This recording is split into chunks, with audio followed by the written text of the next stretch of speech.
Friday, the Heat suspended Jimmy Butler for 7 games. In a statement, the team said the suspension was for multiple instances of conduct detrimental to the team. On Thursday, Butler said he had lost his joy playing in Miami and that he did not think he could get it back. Here's senior NBA insider Shams Charania with the latest. Sources tell me Jimmy Butler has indicated to the Miami Heat that he wants a trade out of Miami and he's open to playing anywhere in the league. From what I'm told, his preferred destinations, though, are the Phoenix Suns, Golden State Warriors, Dallas Mavericks, and Houston Rockets. And although both sides have met over the last week or so, the agent of Jimmy Butler as well as the Heat, to try to diffuse this situation, my understanding is this is at a point of no return. And this is a situation between two alphas in Pat Riley and Jimmy Butler. It's at an irreparable stage here between the Heat and Jimmy Butler, with about 1 month before the NBA trade deadline. As we welcome in Anscape senior writer David Dennis Jr., Butler took the Heat to the NBA Finals twice in 5 years. What is your perspective on how this situation has devolved to this point? Yeah, Shams is absolutely right. We have two alphas who, cannot see eye to eye. But to me, we're not spending enough time talking about how Pat Riley has mishandled this situation. Like, what do you think Jimmy Butler is going to do, or any player is going to do in a situation where they have taken you to the finals multiple times? You won't renew the contract and you won't entertain trading them. Like, this is a textbook blueprint of what athletes do in these situations. They become unhappy. They become disgruntled. They sometimes disrupt the locker rooms. Pat Riley and the Heat had to have known something like this was coming in their refusal to either move Jimmy Butler or re-sign him. And this was all avoidable for a team that really needs to make the playoffs this year with that young core to maintain their picks and just to carry on the momentum of being the Miami Heat. Yeah, in the meantime, here we are. As you said, we've seen this movie before with players saying, listen, I need to be moved. It's an untenable situation there. Shams outlined 4 Western Conference destinations that would make sense for Jimmy Butler. Which one do you think is the best? Who could use his skill set at this point? Well, I think the easiest fit on the court is Phoenix. I mean, it's just plug and play. You move Jimmy Butler in place of Bradley Beal, put him and KD and Booker together in the perimeter. Then he adds defense, he adds clutch scoring, he adds fourth quarter scoring. He's proven to get teams to the finals, marker before. I think from a personnel perspective, for a Jimmy Butler fit, that just makes the most sense. It's all about what Miami is willing to take in and how they're going to negotiate a situation like that. But on the court, Phoenix just absolutely makes a ton of sense. Yeah, listen, he's a leader. We've seen it in the playoffs. That tenacity, that attitude, that edge has really served him well in his career. All right, Norris Cole, he's back with us here on SportsCenter. As someone who has spent many years there in that Miami Heat organization, give us your reaction to the Heat suspending Jimmy Butler. Well, it's an unfortunate event going on in Miami right now when your max player, says things like he can't find his joy. He don't know if he can find it playing in Miami. It's very unfortunate for the players and for the organization. They put a lot into that organization. I've played there. They take care of the players. They do the best they can of making sure that we're well taken care of on and off the court. And so, for Jimmy to come out and say that, it's very unfortunate, but it's nothing that Pat Riley hasn't seen before, and as you can see, he's handling things accordingly. Yeah, initially the Heat said they would not trade Jimmy Butler. Now they say they are listening to trade offers. Let's go to the West now. Kawhi Leonard expected to make his season debut tonight for the Clippers, who've had some success this season without him. They're 19-15. What's the ceiling, you think, Norris, for this Clippers squad? 7th right now in the West, especially with Kawhi back in the lineup. Well, first, it's great to know that he's going to come back and play. Kawhi is a star in our league, so for him to be healthy enough to come back and play, that's great. And as a fan, I'm appreciative, and I can't wait to see him play. Their ceiling, I think, is maybe the Western Conference semifinals. I think that's their ceiling. I don't see them making it to the finals or the Western Conference finals. I think the West, the teams that are, more dominant are younger, more athletic, and we haven't seen Kawhi's body be able to hold up for a whole season. So I think their ceiling, if he's able to stay healthy, is probably the Western Conference semifinals. Yeah. But OKC, Dallas, those two teams right there, I think are going to be in the run for, winning the West. One thing is for sure, Ty Lue always keeps the Clippers competitive. That's our Norris Cole with the latest here on Yes, he Sports. does. Thank you, Norris. All right, a happy Friday night. I thought we would be spending the night watching Knicks Thunder, but instead we are dealing with the ramifications of a 7-game suspension by the Miami Heat, which is the largest team suspension since I believe Kyrie Irving was suspended back in 2022 by the Brooklyn Nets. That turned out to be 8 games.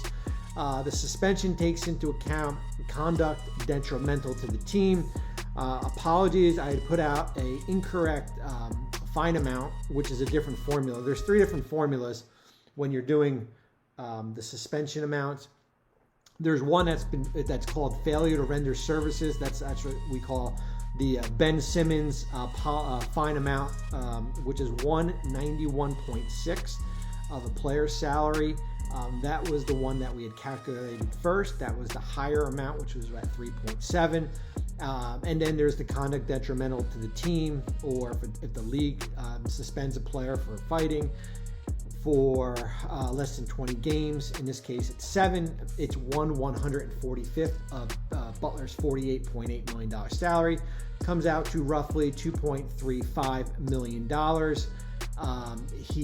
Shams and Brian Windhorst said and tweeted and reported he will file a grievance. Butler has to file the grievance. The Player Association cannot file it. He has to file the grievance with the Players Association help. It will take, they have to do it within 30 days. They will go through a grievance process. It is a long process. We saw it with Ben Simmons. It took over a year before Ben got most of his money back. I dealt with it in New Jersey with Stromile Swift. Took over a year for Swift to get most of his money back. Stromile Swift actually did not come back from All-Star break for like 2 weeks, and he got suspended for conduct detrimental to the team and lost a good chunk of change. So that money will sit in an escrow account. There's no luxury tax savings. Basically, it's kind of in a holding pattern until the grievance is heard by the arbitrator, and we will figure out what happens down the road. I would say by the time the grievance is heard and by the time there's a resolution, that Jimmy Butler probably will not be on the roster of the Miami Heat. So as for the suspension, that basically takes into account the Heat's game on Saturday, which is against Utah, and the 6-game road trip that is coming up. You get 7 games, and it basically, as I said, sends a message that Miami does not want anything to do with Jimmy Butler around the team. As you saw the last 2 nights, Wednesday and Thursday night, that was as evidence of conduct detrimental to the team as you can possibly have. And I had thought, and what I was told, I'm not going to say by who, was that Butler was going to come back after his absence, be professional, play this out. Hopefully he got traded. If he didn't, both sides would find a resolution in the offseason. Obviously that did not happen here. And that's why we had the conduct detrimental to the team. I said it on NBA Today. It just got to the point where it became such a distraction, not the trade rumors. And Miami came out last week, Pat Riley, and said, we're not trading Jimmy Butler. And yeah, we're not trading Jimmy Butler because he hasn't been a distraction. Now he's a distraction. And of course, the Heat come out with that, with the statement basically that Jimmy's asked to be traded. We will listen to trade or, inquiries from teams. I don't consider that an about face. I look at it as a player who is acting out and who is a distraction. And Jimmy Butler is a heck of a player. Don't get me wrong here. But there's a track record here. There's a track record in Chicago, Minnesota, and now Miami. There's no track record in Philadelphia because he was basically there 5 or 6 months. That's the reality of it here. And here's the difference between Jimmy Butler and James Harden, who acted out. James Harden had a safety net with Daryl Morey. James Harden eventually had another safety net with the Los Angeles Clippers to come in and clean up the mess that happened in Philadelphia. I don't see a safety net with Jimmy Butler unless it's Phoenix and they find a third team to take on the Bradley Beal contract. And if you're a Phoenix Suns fans, and if you want Jimmy Butler, you better hope there's a team out there that's willing to absorb the $110 million owed to Bradley Beal for next year and the year after, even if there's somehow a buyout that's in play there. You better hope that's the only way you're getting Jimmy Butler. And I don't even know if that will get it done here, because who knows what will be coming back to Miami here. I've said it all along, and I'm going to stand on the mountain, and I know my takes are different than other people who work in the media, and I respect the people who work in the media. I do. I think they're terrific. I worked in the front office. I know the pulse of front offices here. Teams are not going to get scared when a player asks to be traded and all of a sudden we have to kind of take the best deal possible. That does not work, and especially when you're dealing with the Miami Heat. They are not going to get bullied into thinking they have to make a deal. As I've said all along, it could be the best thing that Butler opts out of his contract and there is a ton of salary relief coming their way, whether it be the non-tax mid-level exception, the biannual, the ability to take back more money in trade, the ability to use more draft picks. And this was asked to me today on TV, like, well, Miami owes Oklahoma City, I think it's top 6 protected first. Shouldn't they be concerned about that? And I'm thinking, well, I just watched them play against Indiana, and Jimmy Butler stood in the corner for a whole 3 quarters here and got their doors blown off. So does it really matter? I don't think him away from the team matters. Are they a championship team? No. But trying to find a trade partner, and we've said all along, is extremely, extremely difficult. I don't see Golden State trading 4 players. I might be wrong. I don't see Dallas trading Klay Thompson and Daniel Gafford and PJ Washington. I don't see that. I don't see Houston deconstructing their roster. If you're Houston, you want to go through a playoff series like Oklahoma City did and figure out what your roster is. And then maybe you figure out, maybe Kevin Durant's available this summer. Phoenix fizzles. Or maybe there's another player available. That's where you kind of go after, like, it's like when you go shopping, right? And you see something really nice in the aisle, and you're like, I gotta have that. But if you wait into the summer, that same thing is probably gonna be on discount, or there might be something better here. So that's how you have to look at it from a trade perspective here. So for Houston's perspective, I don't see anything happening. Is there a team out there that would be willing to do what Toronto did with Kawhi and take him on a flyer? And we'll see. But as we've written in the FAQ and in the Jimmy Butler trade little trade guide, a third of the league is in the apron. A third of the league is in the apron or in the luxury tax or are hard capped at the first apron. It is extremely, extremely difficult. I had one GM tell me the days of hitting triples and home runs are over. We're in singles and doubles right now, man. The ability to make a multi 3 or 4 team trade in the regular season is extremely, extremely difficult. So that's why I'm going to stand on the mountain and I'm going to wave the flag and I'm going to say I would be surprised if Butler is traded by February 6th.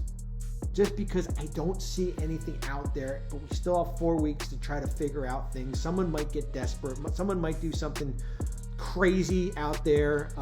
Who knows? Maybe Sacramento gets crazy and says, you know what? We need Jimmy Butler to save the season here. We already fired our coach, and that's a story for another day here. So that's it for Jimmy Butler. 9-minute video. What did we not talk about here? I think we're good. I think we're good with everything that we've kind of thrown out there. You can go on to ESPN.com on the FAQ. You can talk. You can see what we wrote. Myself, Tim Bontemps, and Brian Windhorst. Listen, Shams was honest the whole time.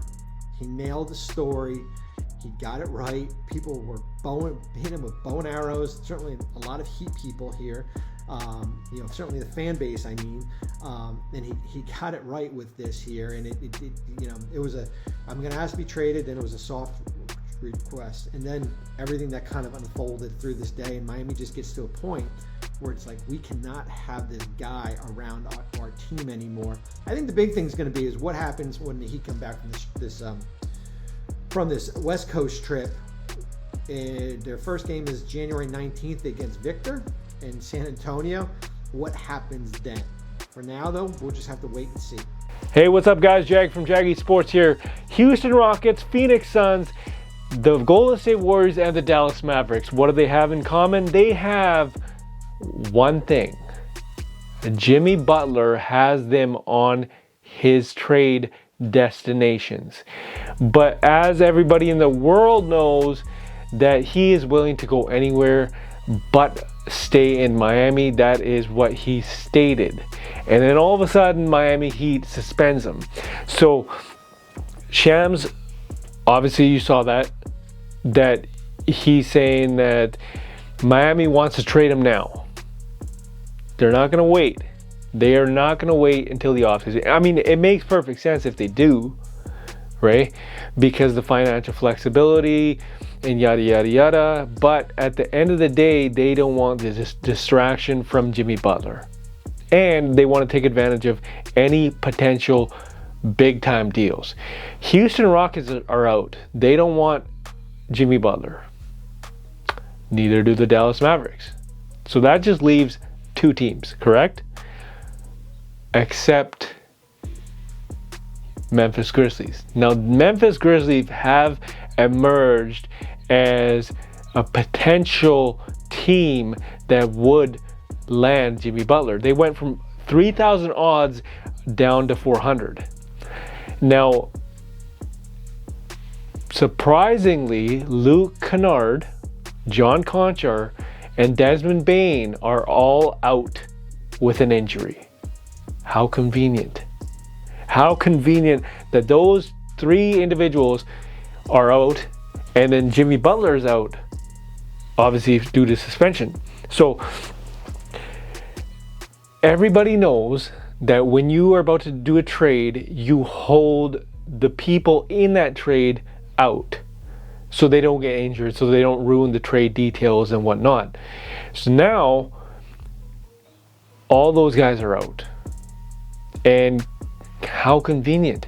All three of those salaries match Jimmy Butler, plus it has to be another person, right? So it has to be potentially Josh Richardson. If, Barry Jackson, he basically said, why would you want Desmond Bane when you can have size? Which makes perfect sense, because if you're going up against Cavs, you're going up against Jared Allen and Evan Mobley, you want size because those are twin towers, right? I get it. You need size. Miami Heat does not have size. Bam Adebayo is 6'9". That doesn't cut it, right? Because you got Kristaps Porzingis on the one side. He's 7 foot tall, 7'1", I believe it is.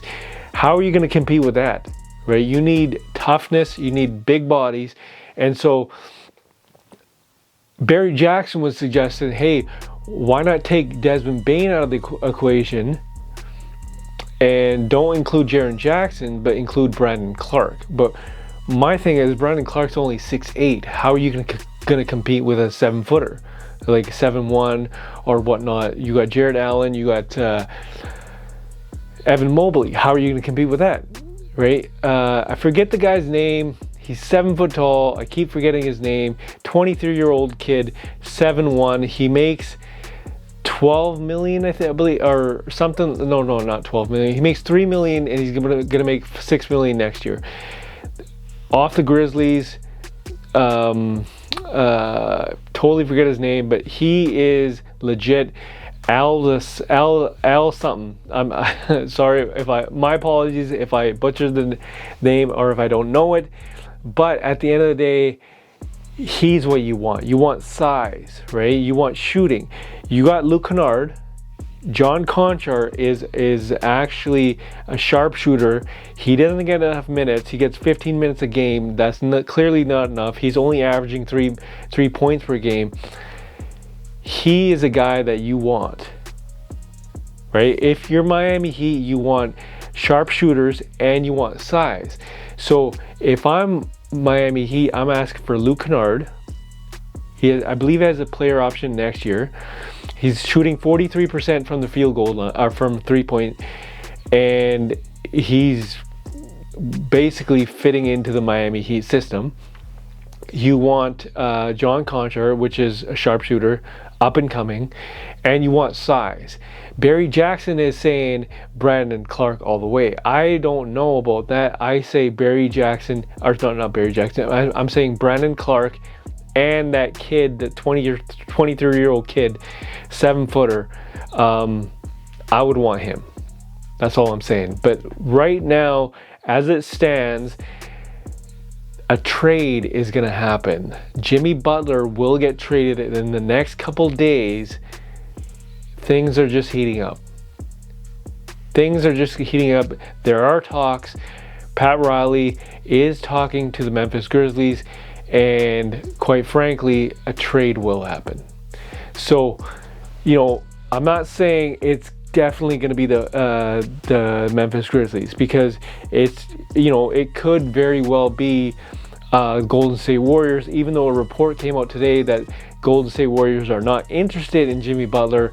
They don't know if their concerns about his attitude in the locker room. Maybe, but you're actually getting playoff Jimmy Butler. This guy, when it comes to the playoffs, he is the most electrifying player on the floor. That's how much of a difference maker this guy is. In the playoffs, he is a definite needle mover. And quite frankly, Boston Celtics would love to see him out of the Eastern Conference. They would love to see him out of the Eastern Conference because Jimmy Butler is phenomenal. So if I'm the Miami Heat, I know I'm talking to Memphis. I know I'm talking to Golden State. I don't even know if they're talking to Phoenix, even though people keep saying Phoenix Suns, Phoenix Suns. Phoenix Suns would need to trade Bradley Beal's contract, which is a no trade clause, so they'd have to talk to him to someplace else to get that deal done. I don't see it happening. I just don't, right? Unless Beal suddenly, miraculously says, okay, fine, I'll go someplace else. Who knows, right?